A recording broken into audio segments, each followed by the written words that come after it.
Hello guys, today we will be talking about the largest organ in the human body, which is liver. But before we dive in, let me start by introducing this organ to you.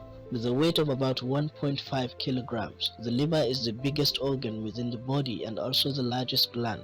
Accounting for about 2 to 3% of the body weight, the liver performs various important functions, such as storage of glucose, synthesis of proteins via amino acids, production of bile, removal of toxic wastes, production of blood clotting proteins, cholesterol, etc. Given its indispensable importance in digestion and regulation of the metabolic process, disorders of the liver pose serious threats to healthy bodily functioning. Anatomical location. Anatomically, the liver is situated in the abdominal cavity. It occupies the upper right and some parts of the left abdominal quadrants and is located just below the diaphragm.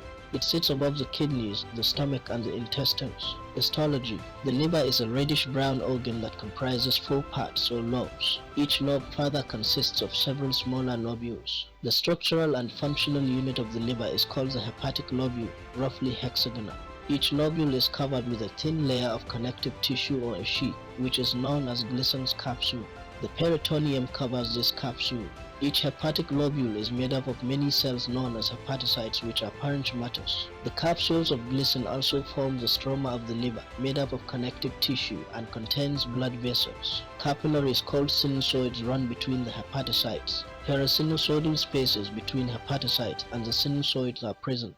They contain the vitamin storage hepatic stellate cells. These cells also secrete lots of extracellular matrix during wound injury, therefore are actively involved in hepatic fibrosis. The sinusoids also contain specialized cells known as Kupffer cells, which phagocytose any antigens or damaged RBCs. The lobules of the 2 lobes of the liver are connected to ducts which eventually converge together as the left and the right hepatic ducts, which together form the common hepatic duct. So what are parts of liver? The liver consists of the right and the left lobe, which are the larger lobes of the organ, and the caudate and the quadrate lobe, which are the smaller lobes. Now that you have some idea on what the liver is, let me list some of its main functions for you. The number 1 function of liver is storage of glucose in the form of glycogen and the conversion of glycogen to glucose to maintain the blood glucose levels. Number 2. Detoxification of blood by removing and metabolizing toxic substances. Number 3. Storage of iron and vitamins including vitamins A, D, E, K and B12. Number 4. Production of plasma proteins such as albumins, prothrombins and fibrinogens. Number 5. Production of bile which carries away waste substances via the common hepatic duct into the gallbladder and the duodenum. Number 6. Production of cholesterol. Number 7. Production of urea after degradation of amino acids. Number 8. Kupffer cells located in the sinusoids of the liver play a phagocytic role. Now that we cover the definition and functions of the liver, let us touch a little on the disorders of liver. Number 1.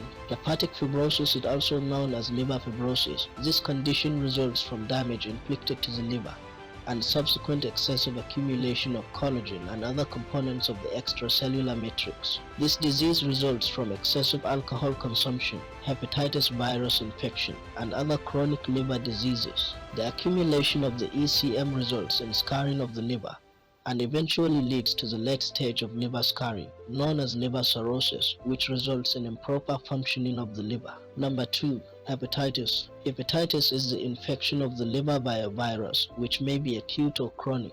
The causal agents of hepatitis are hepatitis A, hepatitis B, and hepatitis C viruses. The sources of infection vary and may include fishes, contaminated food and water or blood and other body fluids. While an effective vaccine exists for hepatitis A and hepatitis B, there is currently no vaccine available for hepatitis C. Hepatitis A is often fully cured, while persons infected with hepatitis B and C are often subject to chronic liver disease. It is also important for you to know that some forms of hepatitis are non-viral, including autoimmune hepatitis and toxic hepatitis. Number 3. Non-alcoholic fatty liver disease. This disease is characterized by excess fat in the liver. As the name suggests, this disease affects people who don't consume alcohol.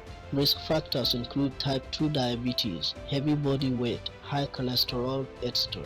NAFLD typically does not have any prominent symptoms and hence is also referred to as a silent disease. Most people have no symptoms. In rare cases, people may experience fatigue, pain or weight loss. Over time, inflammation and scarring of the liver can occur.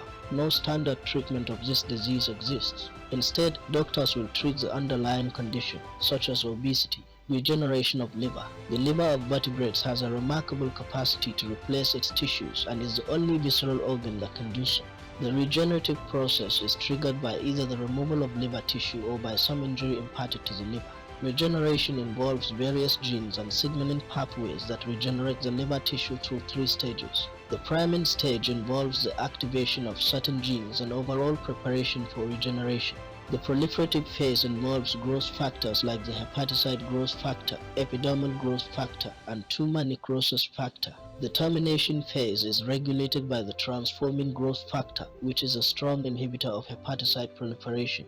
The period required for the liver to regenerate 50 to 60% of its weight is about 1 month. Chronic liver diseases are characterized by the loss of the ability of the liver to regenerate itself. Conclusion: being the largest internal organ of the body, the liver weighs 1.5 kilograms and accounts for almost 3% of the total body weight. It is divided into 4 parts, the left and right lobes and the caudate and quadrate lobes. The functional unit of the liver is the hepatic lobule, which is made up of parenchymatous cells called the hepatocytes. The liver also contains immunological phagocytic cells known as Kupffer cells. The liver performs several important functions, including storage of glucose as glycogen, glycogenolysis, detoxification, bile production, production of proteins, and storage of iron, among many others. The liver has an amazing ability to regenerate. As always, let me conclude by sharing some frequently asked questions and answers with you. Question number 1. What is the composition and function of bile? Answer: bile is largely composed of water, bile pigments, bile acids, some enzymes, cholesterol, phosphatidylcholine, vitamins, and other substances. Bile is important in the emulsification and absorption of lipids. Question number 2. What are the different forms of iron stored in the liver? Answer: ferritin, transferrin, haptoglobin, and hemopsin. Question number 3. What are the 2 sources of the vasculature of the liver? Answer: the liver is vasculated by the hepatic portal vein and the hepatic artery. Question number 4.